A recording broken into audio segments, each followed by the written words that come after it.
prefeito de São José dos Campos, pré-candidato ao governo de São Paulo pelo PSD, Felício Ramute. Bom dia, prefeito, tudo bem? Bom dia, Michele, Mauro, a todos que nos ouvem. É um prazer estar aqui na Nova Brasil, no Nova Manhã. Vamos falar um pouquinho sobre política, sobre cidade, o que eu puder esclarecer, ajudar, estou aqui à disposição de vocês. Pois é, gostaria de começar perguntando, né? O senhor é pré-candidato ao governo de São Paulo, deve se descompatibilizar até o fim dessa semana para concorrer ao cargo. E aí queria que o senhor falasse um pouquinho de qual a estratégia para que o senhor seja mais conhecido do público paulista como um todo, extrapolando ali os limites de São José dos Campos e da região. Olha, Michele, essa é a eleição mais aberta para o governo do estado dos últimos 30 anos, né, eu diria. O cenário é de um governo atual mal avaliado, né, candidatos, em geral, desconhecidos, e esse é o grande desafio de fato. A pré-campanha nos permite conversar com as pessoas. Eu vejo que nós temos um governo estadual longe das pessoas e precisa haver essa aproximação. Isso eu sei fazer, faço na minha cidade, gosto de fazer. Nós vamos ter o período da pré-campanha e depois a campanha. A televisão, para um candidato ao governo, é um instrumento fundamental. As redes sociais, que eu já atuo, claro que localmente. O Vale do Paraíba é uma grande região, mas eu não tenho dúvida, até pela aprovação da nossa gestão ao longo desses 5 anos e 4 meses de gestão em São José dos Campos, vai poder servir sim de uma credencial para que as pessoas possam conhecer a mim, né, e conhecer as minhas realizações. Tenho experiência como empresário, venho da iniciativa privada, fui secretário na prefeitura e depois prefeito, experiência no executivo. Acredito na boa política e na boa gestão. Impossível ser um gestor público sem ser um praticante da boa política. Prefeito, o senhor saiu do PSDB recentemente, depois de mais de 20 anos no partido. Quais são as suas principais divergências que levaram o senhor a fazer esse movimento? Olha, Mauro, 28 anos do PSDB, foi o único partido da minha vida. Eu entrei no partido quando começamos a discussão do parlamentarismo, presidencialismo e monarquia, era o plebiscito. E eu, ali naquela época, já votei a favor do parlamentarismo, sou defensor do voto distrital, vi que você há pouco falou sobre ele e da importância, porque isso aproxima também os candidatos das pessoas, das regiões. Foi ali que eu comecei a minha vida partidária, com 23 anos de idade. Ao longo dos últimos anos, o que a gente percebeu, e eu costumo dizer, Mauro, que não fui eu que saí do PSDB, foi o PSDB que saiu de mim. O PSDB de hoje é muito diferente daquele PSDB que eu tive a oportunidade de conhecer, de Montoro, Covas, e ele foi se transformando. Mais recentemente, ao longo da pandemia, eu tive muitos embates com o governo estadual. Hoje eu respondo a 5 processos no Ministério Público, porque eu acreditava sempre no enfrentamento da pandemia, na vida como um todo, né? A favor da vida, e aí a gente está dizendo das atividades comerciais, da saúde. Eu sempre defendi isso ao longo da pandemia. Dizia que as decisões feitas aqui no conforto do Palácio dos Bandeirantes estavam muito distantes do dia a dia das cidades. A minha posição não era de um negacionista, mas alguém que defendia a independência de cidades que pudessem tomar as suas decisões baseadas nos seus dados, nas suas informações. Essas divergências com o governo do estado ao longo da pandemia também pesaram. Além disso, depois nas prévias do PSDB, nós tínhamos 2 candidatos, né? O candidato Leite, o candidato Dória. O nosso diretório de São José dos Campos foi o único, publicamente e de forma unânime, a apoiar o candidato Eduardo Leite, o candidato Eduardo Leite. Isso foi me distanciando cada vez mais do partido. O PSDB de São José dos Campos é reconhecido pelo grupo do PSDB estadual ao fazer uma boa política e uma boa gestão, mas sempre ali, isolado dentro da nossa cidade. Quando o PSD passa a convidar o nosso time lá de São José dos Campos, nós aceitamos esse convite e passamos e vimos agora essa oportunidade de poder levar o nosso jeito de fazer gestão e política para o estado de São Paulo. Falando em pandemia, em última instância a decisão era dos municípios, não era?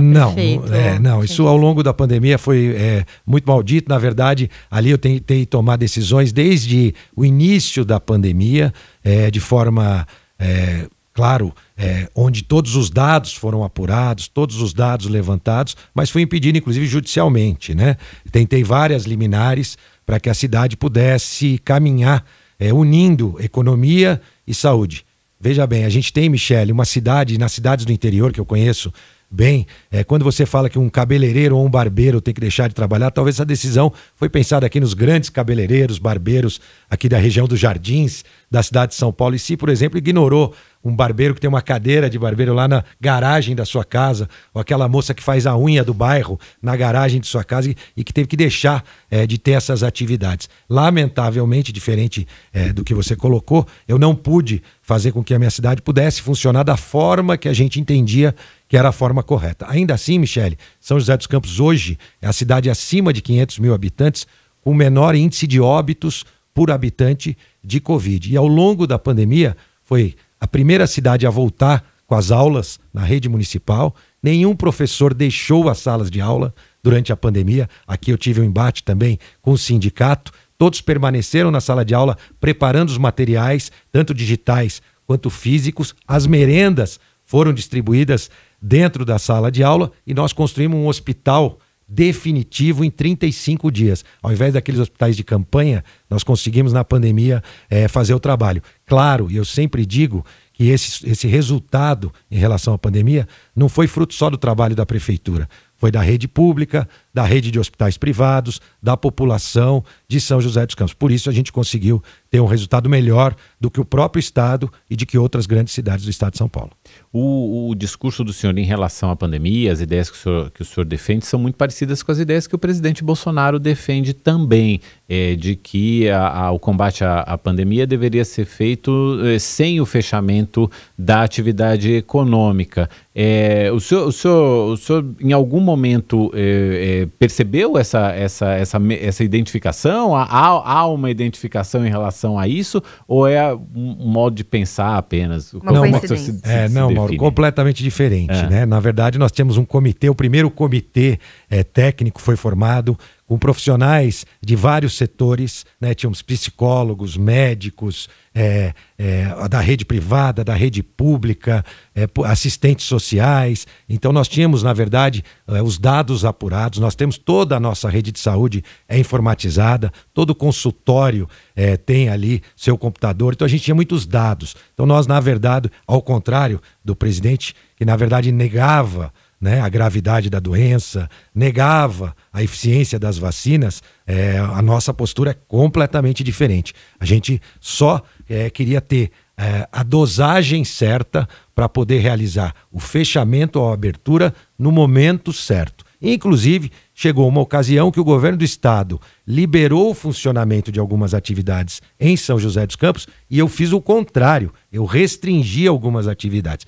Então, na verdade, o que nós defendíamos é que cidades preparadas como a nossa poderiam ter a gestão de todo esse risco, preservando a economia e a vida. O que aconteceu na pandemia foi muito claro. Muitos setores ganharam dinheiro como nunca, nunca na história. E outros setores perderam dinheiro como nunca. A nossa ideia era poder equilibrar ao longo da pandemia isso. Infelizmente, nós não pudemos ter autonomia para isso.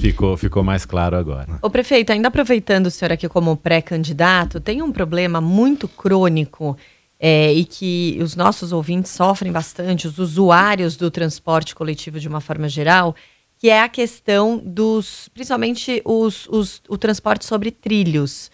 Principalmente os trens da CPTM, uma parte já, algumas linhas foram privatizadas, não, concedidas, né, a iniciativa privada, mas assim, continuam os problemas, assim, é diário, todo dia a gente mostra problema, e sempre assim, com, às vezes, motivos diferentes, problema de energia elétrica, problema de não sei o quê, buraco na pista, né, mas que resultam na mesma questão, más condições para quem usa, dificuldade, atraso, como que o senhor pretende resolver isso como governador de São Paulo? Olha, essa é uma grande missão. Na verdade, o PSD, para deixar muito claro, é um partido de centro, que defende políticas ditas de esquerda e de direita. Então, na verdade, muita gente pergunta, mas o PSD, Felício, é um partido que não é nem esquerda e nem direita? Muito pelo contrário, pode ser as duas coisas. Nós defendemos a universalização do ensino, o SUS, políticas sociais, um Estado presente, regulador, facilitador e também políticas ditas como de direita, como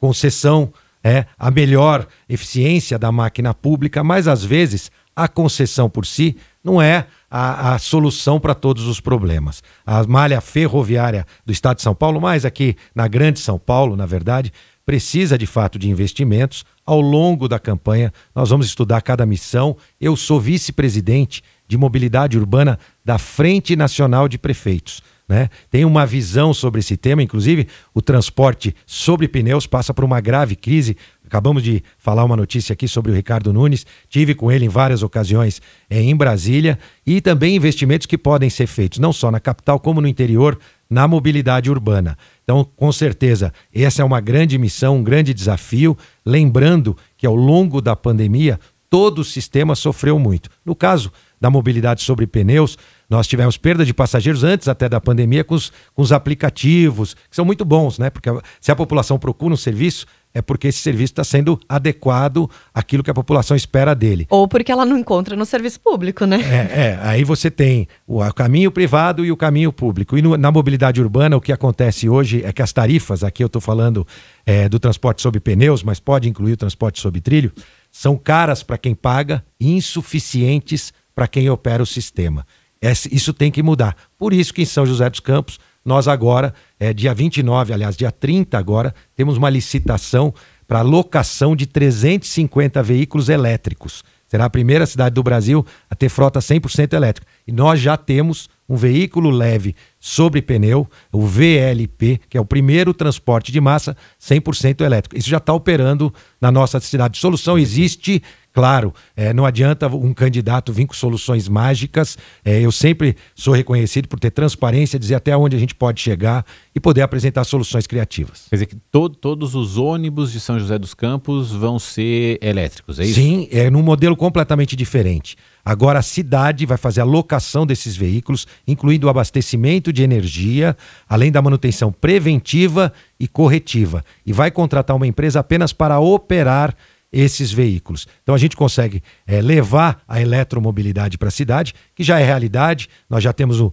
VLP, como eu disse, e temos a primeira frota de uma força de segurança na cidade. Todos os carros da Guarda Civil Municipal também são elétricos. Isso há 3 anos já. A cidade que tem veículos elétricos compartilhados também na rua, para o cidadão poder locar. Então a gente tem investido em eletromobilidade, que a gente acredita que isso traz também sustentabilidade. E quanto isso representa de economia para o orçamento público? Bom, na verdade não se trata de economia para o orçamento. Primeiro, existem cidades que subsidiam o transporte público, né? A nossa cidade de São José dos Campos não precisava colocar subsídio. O que significa isso? O dinheiro arrecadado com a tarifa é o suficiente para manter o sistema. Quem usa o sistema de transporte público bancava o sistema de transporte, até a pandemia. Chegou a pandemia, essa realidade mudou em todas as cidades, também em São José dos Campos. Ali a gente tem que agora colocar recursos. Foram 50 milhões de reais ao longo do último ano para poder manter o sistema operando, os empregos dos motoristas. O que a gente tem agora é que, já que a cidade se adequou a esse tipo de investimento, a gente pode melhorar e fazer com que a gente tenha uma frota mais moderna, com sustentabilidade. Claro que no caso de São José, eu ainda estou num bom período, porque o contrato de concessão acabou de vencer. Então nós estamos relicitando todo o sistema. Hoje, Michele, quem faz a cobrança das tarifas são as próprias empresas de ônibus. Então eles são os donos dos veículos, os donos do controle, os donos das catracas dos veículos. Isso tem que acabar, esse modelo tem que mudar para a gente dar mais transparência, mas oferecer um melhor serviço. Isso que São José está fazendo a lição de casa. Mas então não economiza você mudar para o sistema elétrico, não, assim, de alguma forma? Então vamos lá. E no caso do sistema elétrico, o custo operacional baixa. O investimento é maior, né? O que a gente chama de CAPEX, né? Aquele investimento no veículo elétrico. Por exemplo, o veículo elétrico que nós temos lá para 180 passageiros, que já está operando, ele custou o dobro do que custa um ônibus comum do mesmo tamanho. Então você tem um investimento maior, mas um custo operacional menor.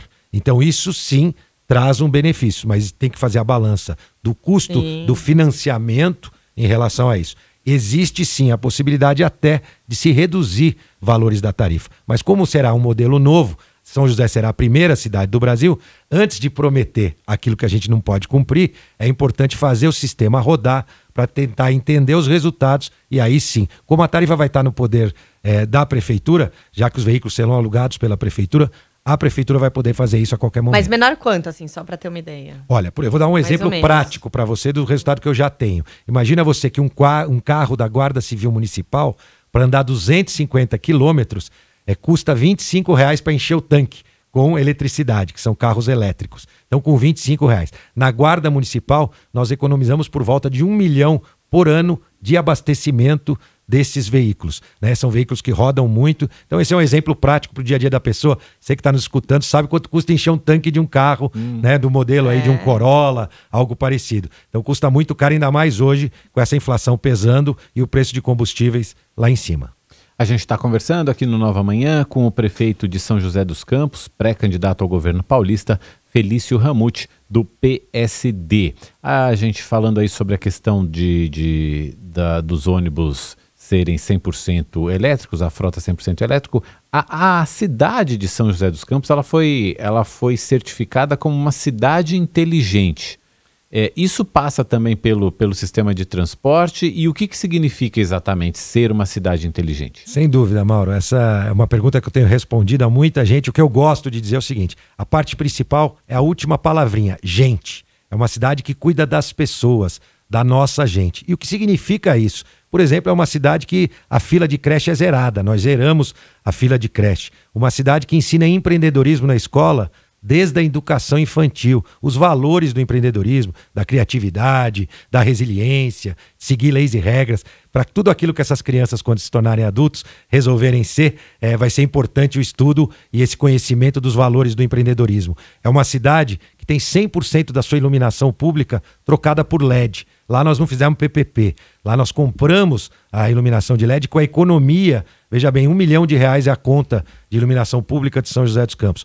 Hoje eu pago R$550 mil por mês, 450 mil de economia por ter trocado toda a iluminação por LED, além de um resultado muito melhor para o cidadão. O empréstimo que eu peguei para comprar as lâmpadas, eu pago R$300 mil e sobra dinheiro e presto melhor serviço. É uma cidade que tem 1.000 câmeras com reconhecimento facial, interligada no sistema Detecta do governo do estado e no Córtex do governo federal, onde tem o menor número de homicídios e latrocínios por 100 mil habitantes do Brasil, a cidade com o menor número de homicídios e latrocínios, isso ao longo dos últimos 5 anos. Então, quando a gente fala de cidade inteligente, é o uso da tecnologia, da inovação para melhorar a vida das pessoas. Nossa Zona Azul, por exemplo, lá, estacionamento rotativo, tem sensores no chão, como se for com um IoT, né? Internet das coisas. Sabe quando você vai no shopping, Michele, que você consegue ver a vaga? Sim. Ali em São José, quando você for para o bairro, você consegue ver no aplicativo se tem vaga na rua que você vai estacionar.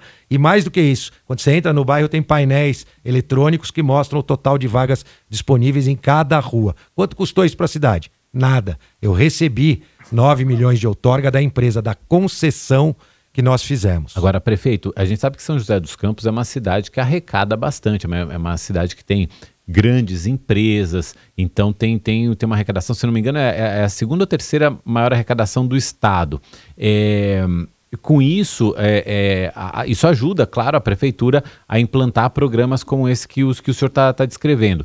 Como pensar numa estrutura dessas, agora pensando no estado todo, que tem áreas tão ricas quanto São José dos Campos, mas que também tem áreas de bastante deficiência, de bastante precariedade ainda? O Mauro deu alguns exemplos que não custou absolutamente nada, né? Como eu disse, da Zona Azul nós recebemos. Falei da iluminação de LED, custo zero. Falei de concessão da Zona Azul, onde a gente recebe. Falei da frota elétrica, que a gente tem uma tendência de ter um custo menor do sistema do que o custo de hoje. Existem soluções que podem ser implantadas e aplicadas no estado. Agora, falando do estado, então, nós fomos para uma outra dimensão. Lembrando, São José é a 7ª maior arrecadação. 7ª. Mas per capita está lá em 20º. Na verdade, tem cidades muito mais ricas do que São José por habitante. Posso citar algumas delas, Barueri, própria Ilhabela, de todos os tamanhos, né?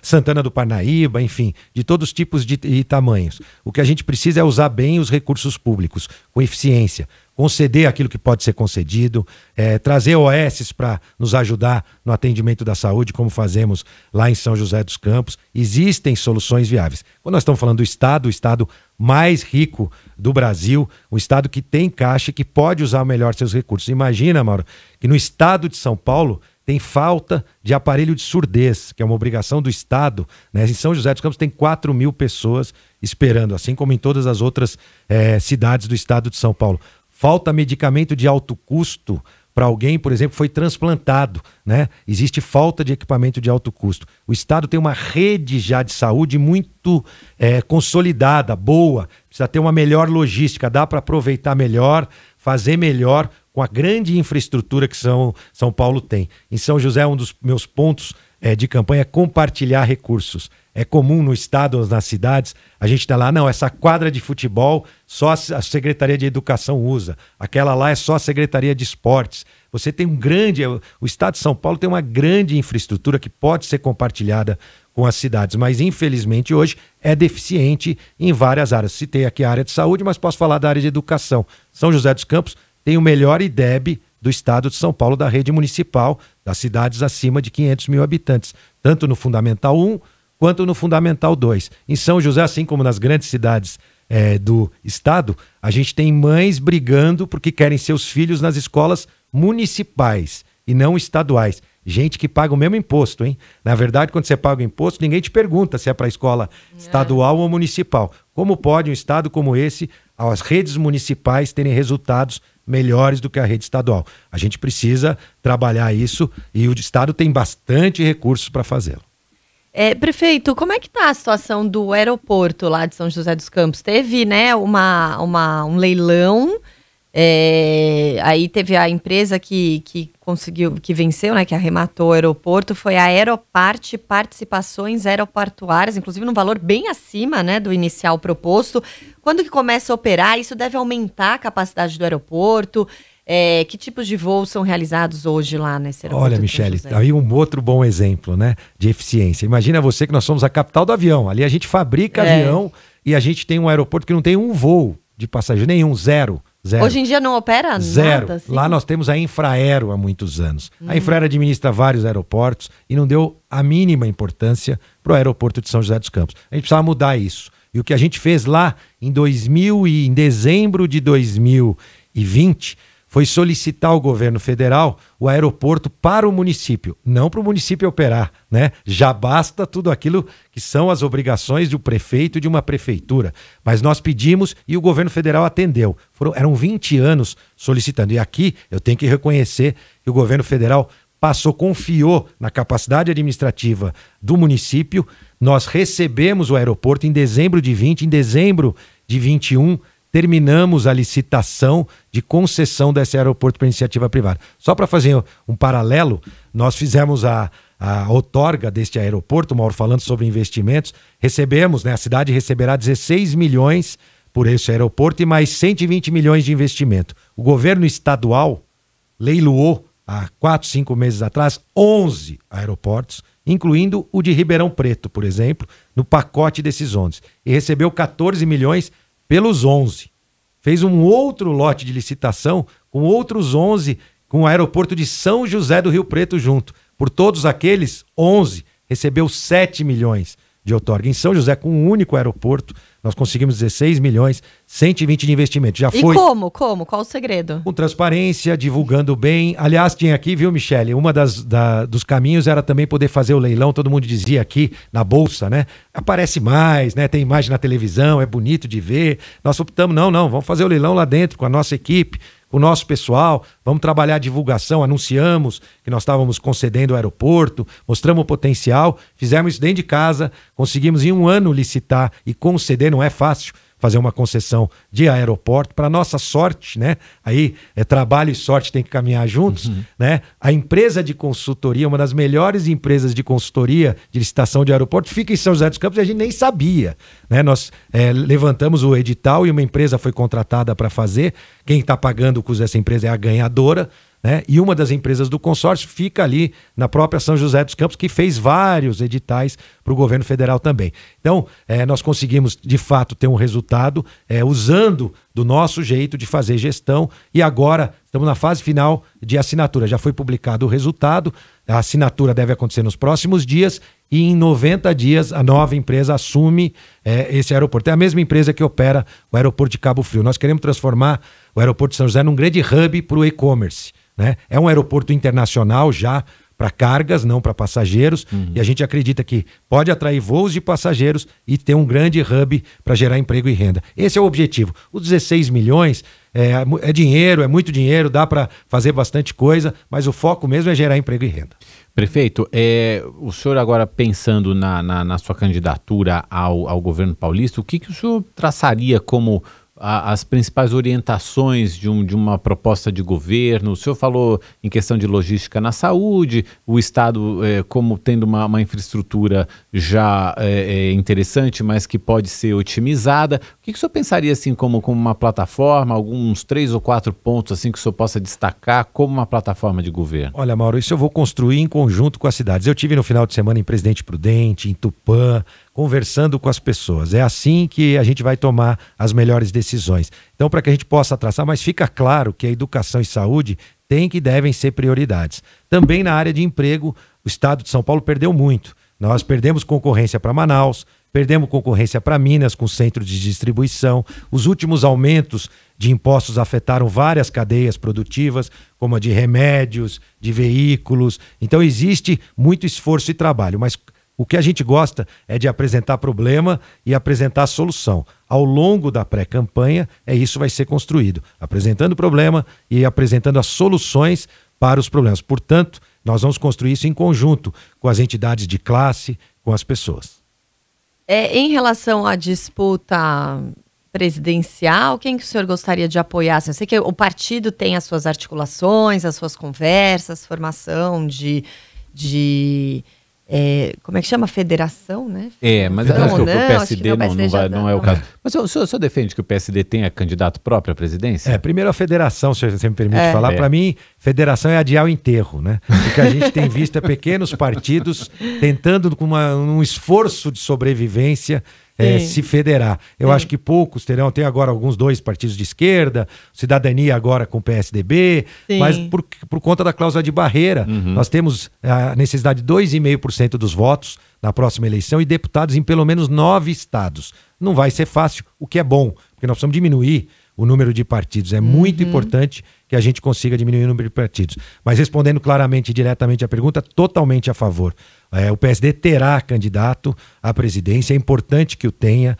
Nós, como eu disse, somos um partido de centro. A polarização nas eleições federais, diferente do que aqui no estado, que é uma eleição aberta, a polarização ali é muito clara e o PSD pode e deve contribuir com um candidato próprio. E quem seria esse candidato? Porque o presidente do Senado, Rodrigo Pacheco, abriu mão. O governador do Rio Grande do Sul, Eduardo Leite, já está dando todos os sinais de que vai permanecer no PSDB. Quem seria um nome dentro do PSD? Hoje, daqui a pouquinho, né, lá às 2 horas, o Eduardo Leite deve conceder uma coletiva onde a gente vai saber o caminho.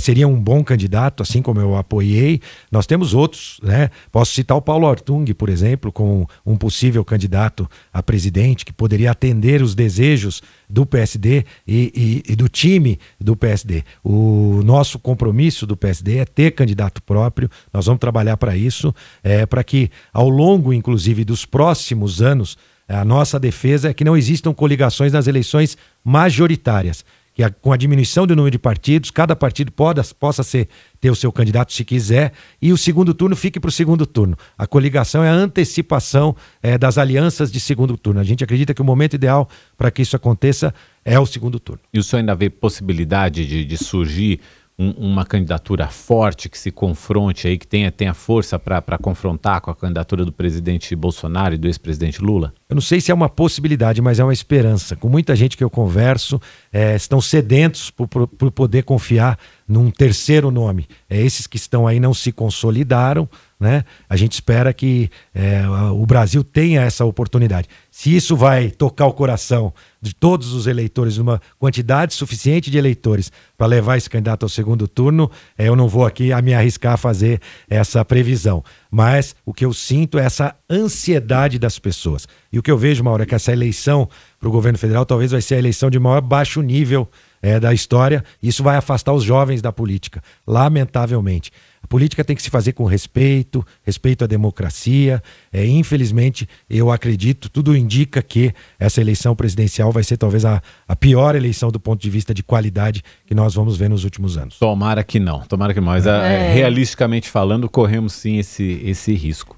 A gente agradece muito ao prefeito de São José dos Campos, pré-candidato ao governo paulista pelo PSD, Felício Ramute, que passou aqui essa meia hora com a gente, batendo papo, conversando um pouco sobre a cidade, sobre o estado, sobre o país. Prefeito, muito obrigado, volte sempre. Eu que agradeço, Mauro Michele, um prazer estar com vocês e com os ouvintes da Nova Brasil. Muito obrigada. Obrigado.